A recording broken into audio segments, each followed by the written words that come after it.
Massachusetts can be home to some of the most magnificent autumns.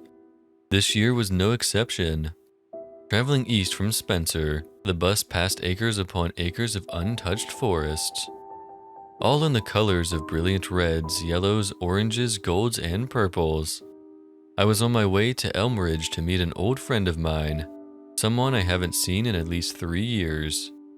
The bus had stopped at Elmridge around an hour and a half previously, where upon arriving, a ravenous hunger had overwhelmed me, along with something else that I hadn't been able to recognize at the time. Without a car and without directions, I had decided the best way to find my way to my friend's place was to get directions.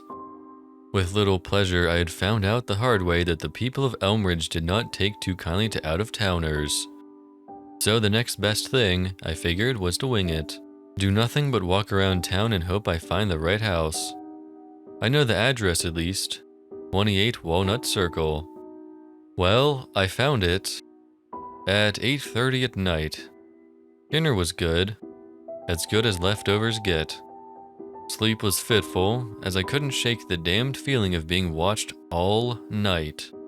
When I did get to sleep, I was plagued with nightmares. Every time I woke up, a feeling of sheer dread swept over me, and, for some strange reason, I knew this was a portent of things to come. "Let's go. Get your rifle," my friend commanded. "Where are we going?" I asked, nervous not because I'd never been hunting before, but because of a lack of information. My friend was good at not giving information. "Birchfield Woods," he said impatiently. "I know that, dipshit. I just meant specifically. Like, are we going to a specific stop where we will set up? Or are we just gonna walk around and shoot whatever walks in front of us?" "That's not how you typically hunt. With you, there are no certainties. Alright, here's the plan. We're just gonna walk around, and we'll occasionally stop to wait and see if anything comes by," he said. I shrugged. "Sounds good, I guess." "Just one thing," he said after a long pause.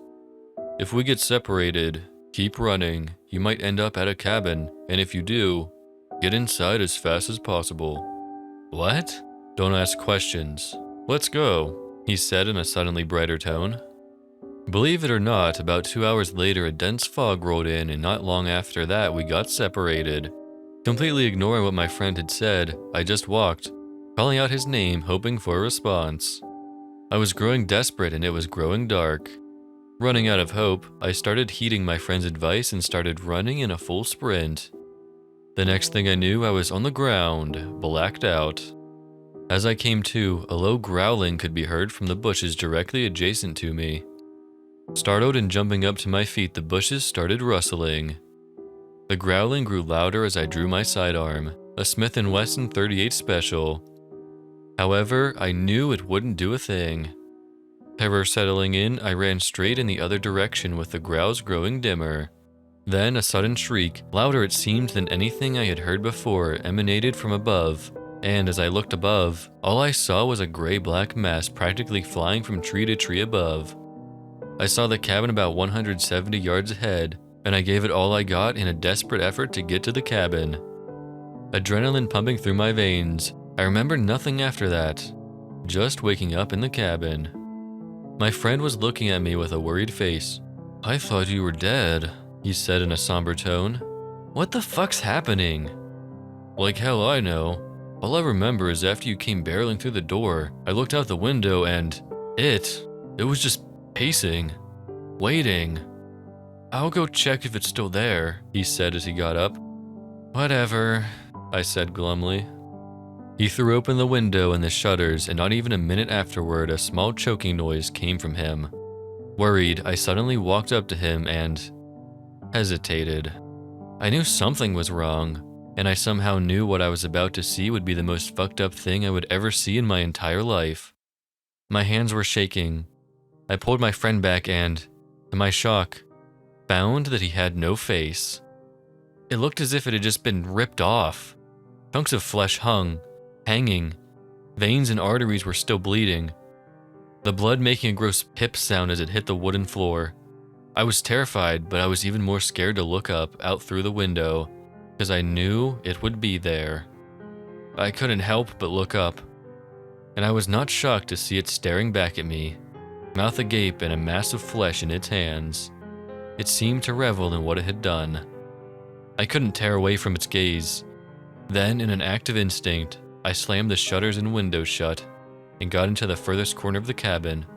Everything then began shaking. The shutter swing opened and shut, opened and shut, opened and shut, in an almost rhythmic pattern and slamming against the cabin windows. Outside, I could see the thing just standing there with its mouth, that damned black pit of a mouth stretching open to impossible size. The door was vibrating and I feared that it would break off its hinges. Then, everything stopped. Not thinking clearly, I barreled out the door and just kept running. I could hear the growling coming from every bush and the tops of every tree. There was nothing I could do but pray. I had found myself becoming more and more religious as the whole ordeal took place. The next thing I knew, I was on the pavement. Again, blacked out. That's when I got the fuck out of Elmridge and never looked back. It seems you're not even safe if you aren't separated in the woods.